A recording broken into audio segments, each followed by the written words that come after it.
I'm 34 years old, a woman, and grew up in a traditional South Asian family, established for decades in Northern California.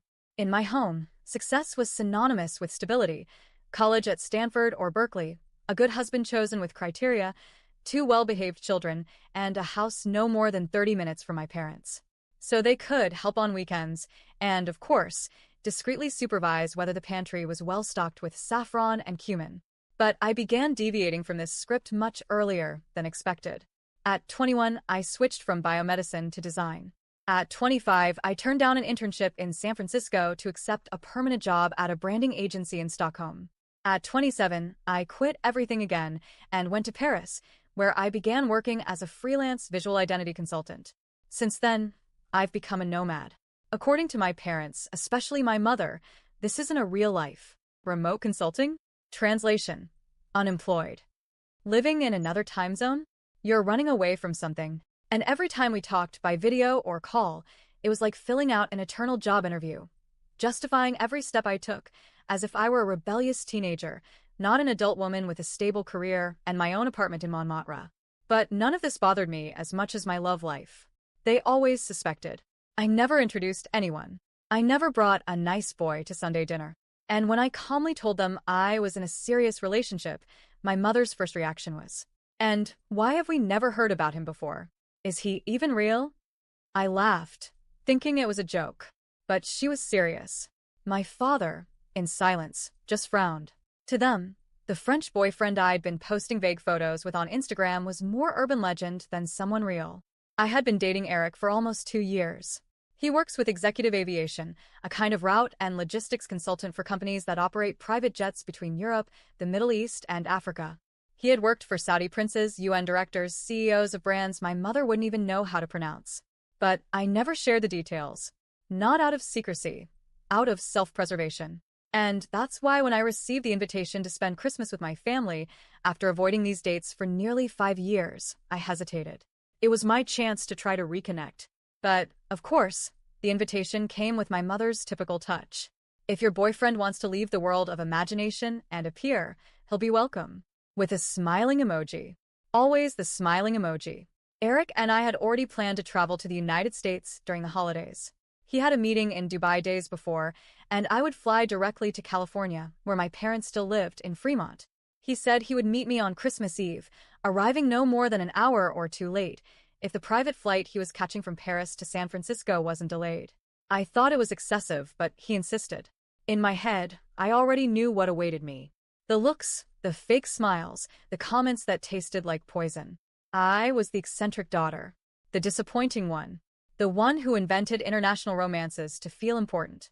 But at that Christmas dinner, I was willing to listen to everything in silence. Everything. Until he arrived. I arrived around 7. The house was already full in both the emotional and physical sense.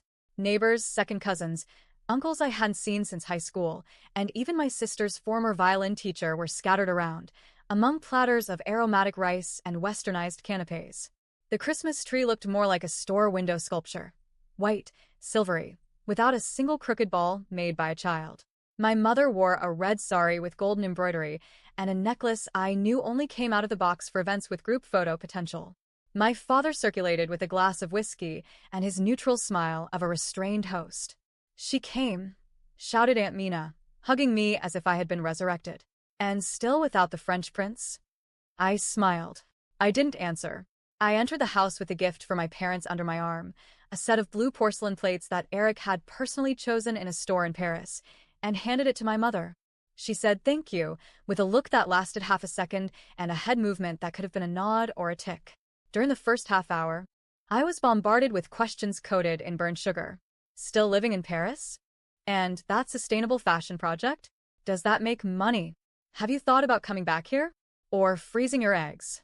With each comment, I said, or all good, thanks, and mentally sank into the sofa, hoping Eric would send a message. He didn't. My sister, Sarah, appeared shortly after. She was the right daughter. Recently promoted at a multinational, engaged to a guy who works with renewable energy and takes my parents to lunch on Sundays.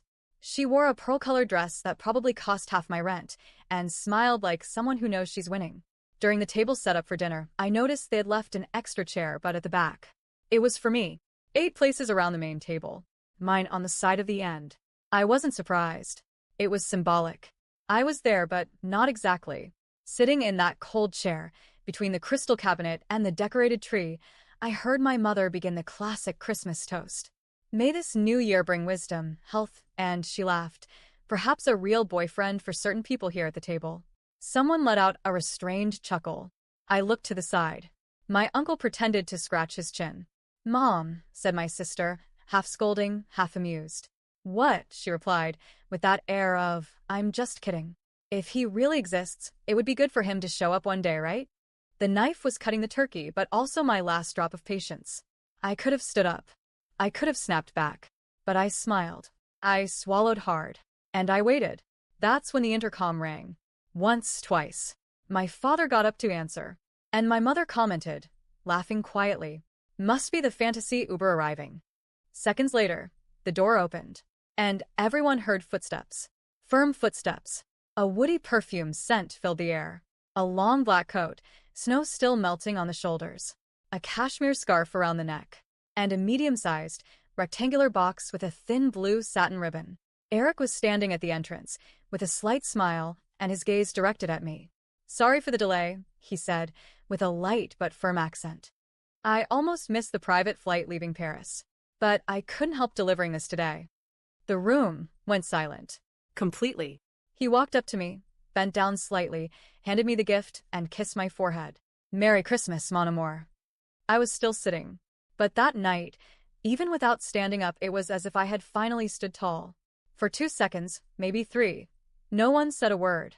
It was as if time had slipped between the blinking lights of the tree and the muffled sound of the television turned on in the next room. The smell of cinnamon, cloves, and roasted turkey still lingered in the air, but had lost its warmth.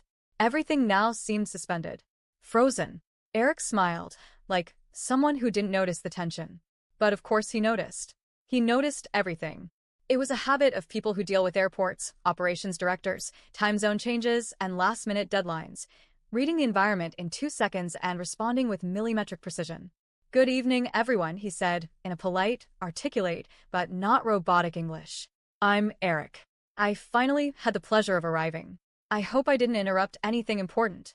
My mother was still standing next to the turkey, the knife frozen in the air. Her smile now seemed to have been sculpted in plaster. "Oh, of course. Welcome," she said, her eyes blinking rapidly. "Come in." Eric approached the center of the table and placed the gift box on the sideboard. "I brought something special for the lady of the house," he said, looking at my mother. "Carefully chosen in Montmartre." She hesitated. Perhaps she thought of reflexively refusing, but her polite gesture won over instinct. "Thank you. It's very kind." "I hope you like it," he replied simply. My sister stared at him, as if trying to solve an impossible puzzle. Her fiancé, sitting beside her, raised his eyebrows. My father cleared his throat, disconcerted, and took 2 steps forward, extending his hand. "Mr. Eric, welcome to our home." "Please, just Eric. Sir makes it seem like I aged 10 years on the flight," he replied, firmly shaking my father's hand. A few discreet laughs sounded.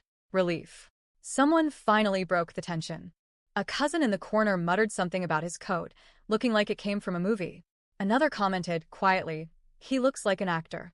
"Dinner was already being served," said my mother, still regaining her tone of command. "But I can heat something up for you. If there's any of that almond rice I smelled in the air left, I'm in heaven," he replied. "But only if it's not a bother." She blinked. "Of course. It's no trouble. I'll help make a plate for him," I quickly said and stood up. We went to the kitchen in silence. I closed the door behind us. "You came," I whispered. "You thought I wouldn't," he replied, lifting the lid of the rice dish. "This smells incredible." They were frozen. "I noticed," he said, with a smile at the corner of his mouth. "But I came for you." I stood for a few seconds looking at him. Coat still on, hair slightly disheveled, hands moving naturally among the dishes. As if that kitchen were his. As if that Christmas were ours. "They thought you didn't exist," I confessed, putting rice on the plate. "I do exist. And I really appreciate your courage in keeping me where I've always been, close to you, even at a distance." My eyes filled up, but I didn't let them overflow. There, alone with him, I realized how much I had grown accustomed to defending myself, to justifying myself, and how much it took just one person showing up for real to dismantle all the jokes, all the insinuations. We returned to the room together, him beside me, Not behind. not as a supporting actor, as part of who I am. And for the first time, no one dared make any jokes at my expense. When we returned to the dining room, conversation had resumed, or at least was trying to. The words sounded polite, but came like mounted trenches. No one wanted to be the first to make a mistake. The first to say something Eric might consider rude. Or worse, that I could use as ammunition. My mother adjusted the silverware as if it were a jewelry store, each fork in its exact symmetrical position. My father served wine to others as if he were acting in a cordiality advertising campaign. And my sister, Sarah, played with the edge of her glass like someone trying to keep emotions silent. Eric sat down next to me, even though he was invited to occupy one of the central chairs. He declined politely. I prefer to stay here. I like having the best view of the most beautiful woman of the night, he said. One of the aunts discreetly choked on her water. A cousin laughed without looking at anyone. Sarah rolled her eyes.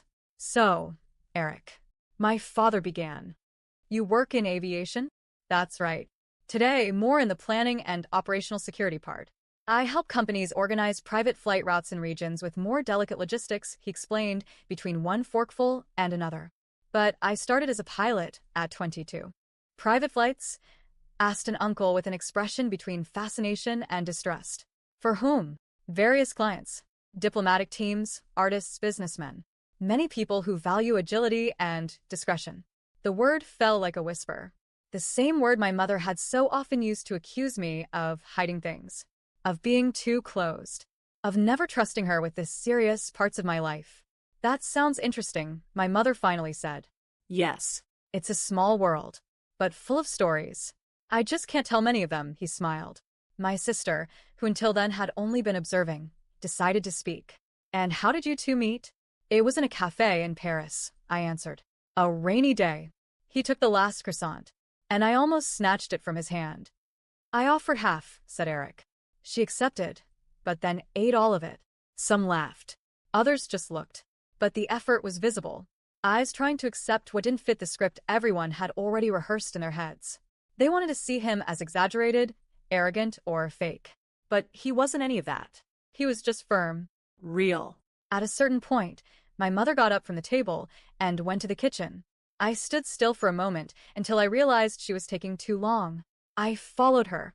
She was standing in front of the sink, hands resting on it, as if she needed to breathe before returning. Is everything okay? I asked. She didn't answer immediately. Then, without looking at me, he is handsome. Yes, I know. And polite. I know that too. She slowly turned her face. Why did you never tell me it was so serious? I took a deep breath. The question wasn't new, but said in that tone, that night, it sounded different. It wasn't a demand. It was almost astonishment, like someone looking at something that had always been there, but only now allowing themselves to see it. Because you never believed, I replied. In anything that wasn't what you planned for me. She lowered her eyes. She didn't counter. And that, coming from her, was practically an apology. You're very much like your grandmother, she murmured. And I never knew how to deal with that. I remained silent. That was a lot. And at the same time little. But it was a beginning. Perhaps for the first time in years. Before I could respond, Eric appeared at the door with 2 glasses of sparkling wine. Is everything all right here? He asked, with a slight smile. Yes, I answered. Everything is different. We returned to the room slowly, in silence, like people returning from a crossing. The dinner continued, but the atmosphere was different. Less rehearsed. Less tense. People were already speaking to Eric without measuring their words so much, even if it still sounded like a collective test, as if everyone wanted to find the flaw in the charm. But he seemed immune. He asked about the recipes of the night, complimented the Christmas decoration, and showed genuine interest when one of the uncles started talking about the time he missed a flight to Miami and slept on the airport floor. He laughed as if he were among old friends. Natural. Completely at ease. This, more than any gift, was what dismantled the armor of the people in that room. Can I open the present now? I asked, pointing to the blue box on the sideboard. That's what Christmas is for, isn't it? Said Eric, crossing his arms, as if hiding something. I picked up the box carefully, but there was no need. The ribbon came loose with a light pull, and inside, a gunmetal gray wool scarf with burgundy details, soft as a cloud, perfectly folded over a smaller wooden box. In the box, a silver necklace with a star-shaped pendant, with a small white stone in the center. It's a snowflake, he said. It's discreet, but unique. Like you. I stood for a few seconds just looking. This is beautiful. I wanted you to know that, even when I'm not near, you've always been visible to me, he replied calmly. Even when your family couldn't see. My chest tightened. I didn't know whether to laugh or cry. I just hugged. Tightly. Without saying anything. I didn't need to. The gesture already said what language couldn't reach. My mother, who was observing from afar, took half a step forward.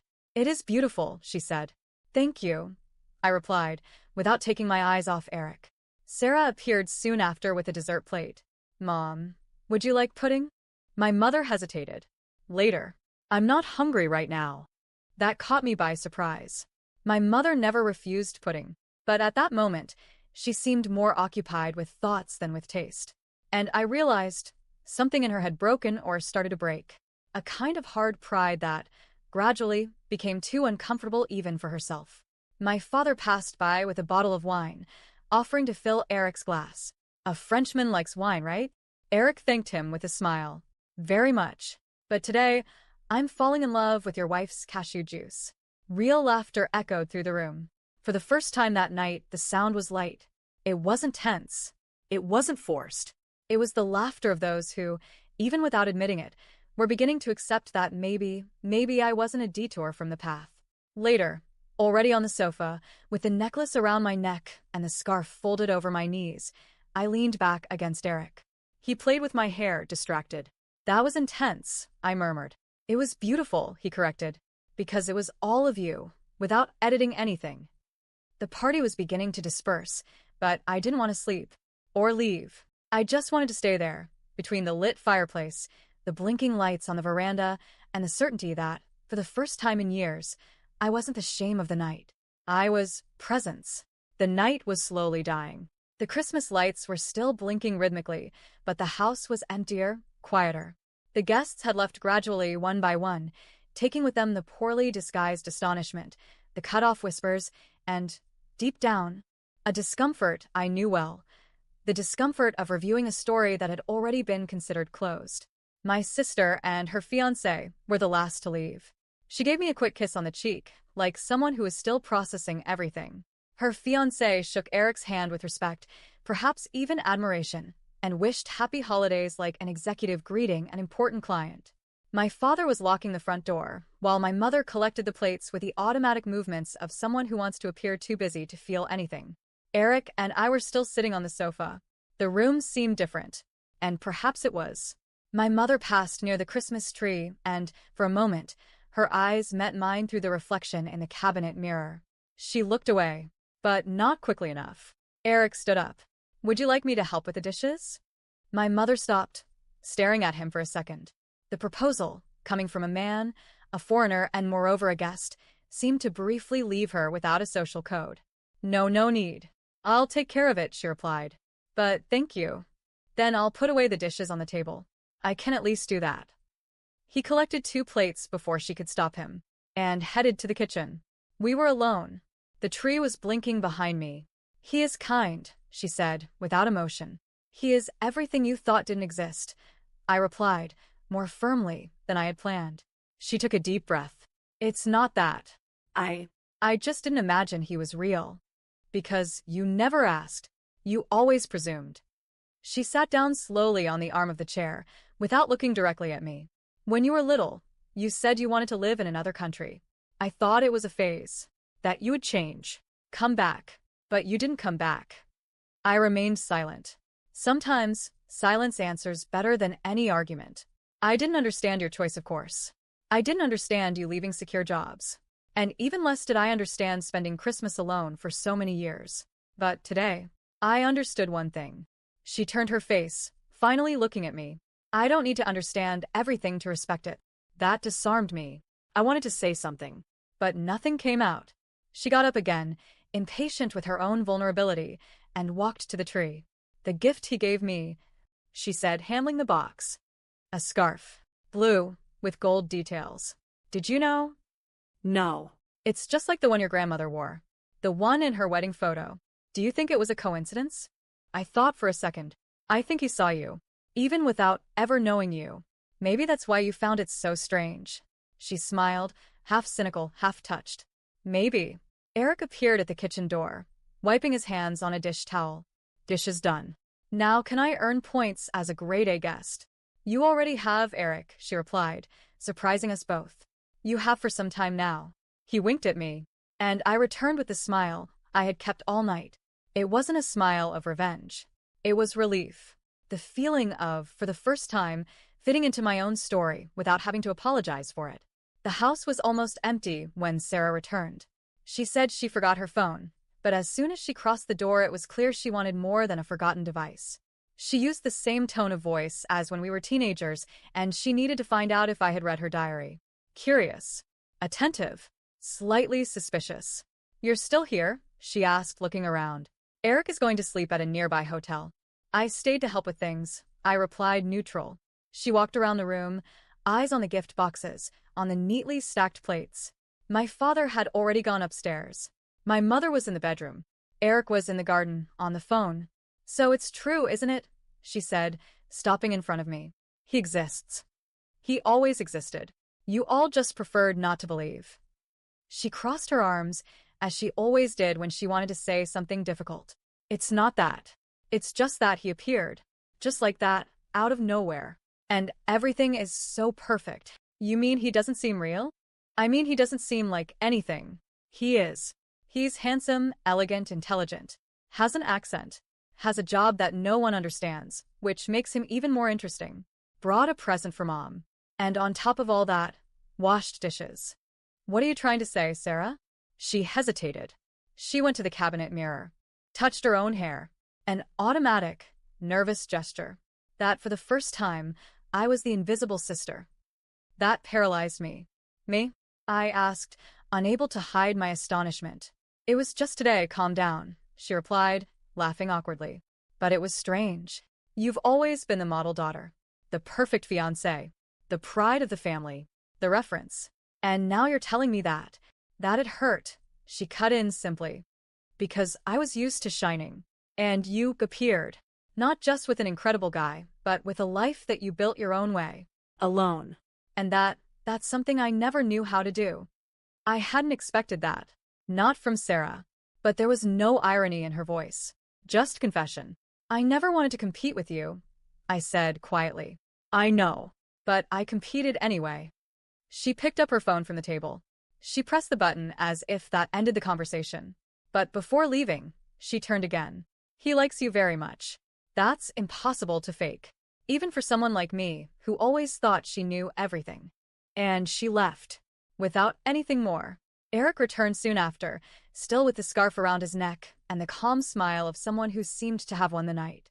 "Everything okay here?" "Yes," I replied.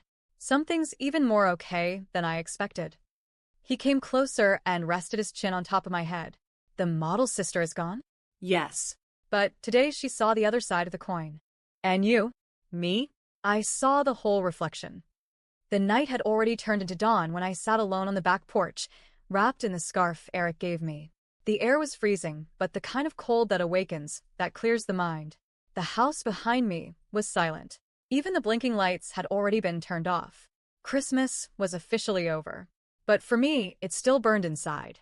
Eric would come to pick me up shortly to go together to the hotel. My suitcase was already packed. I was already ready. And not in the literal sense, but emotionally. I had no idea what would happen after that Christmas. If my mother would try to get closer.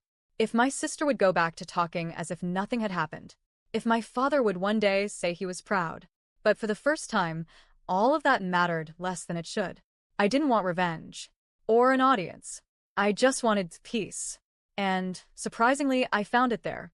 Among stacked plates, cut-off glances, and a carefully chosen gift. At the moment Eric walked through the door saying he almost missed the private flight from Paris, it wasn't just him who arrived. I arrived too. My mother appeared shortly after. She was wearing a light robe and slippers. She looked tired, but not of me. It was a good tired, of someone who carried too many weights and began to let them go. "Isn't it cold out there?" she asked, sitting next to me on the porch bench. "A little, but it's a good cold." We sat in silence for a while. She adjusted the sleeve of her robe. I looked at the sky, dark, clear. No visible stars, but all present. "Are you leaving tomorrow?" she asked. Yes. "We'll spend New Year's Eve in New York with some friends of his. Then we'll go back to Paris." She nodded. "And are you really together? I mean, thinking about the future?" I smiled slightly. "Mom, we're already living the present together. The future, we build it. Without a checklist." She took a second before responding. "I just wish you had let me see this before. I tried, many times, but you were always busy correcting me."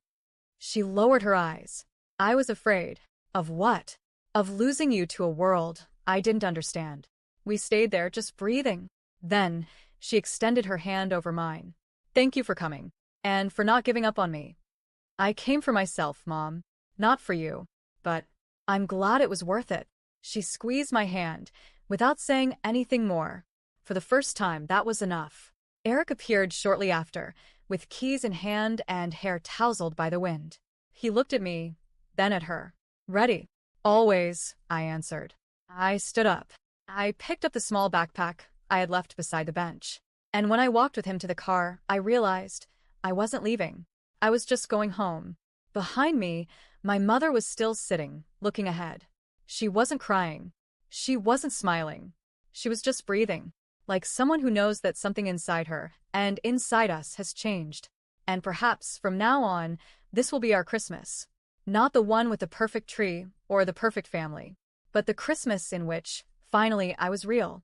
Did you like the story? Leave it in the comments and don't forget to subscribe to the channel.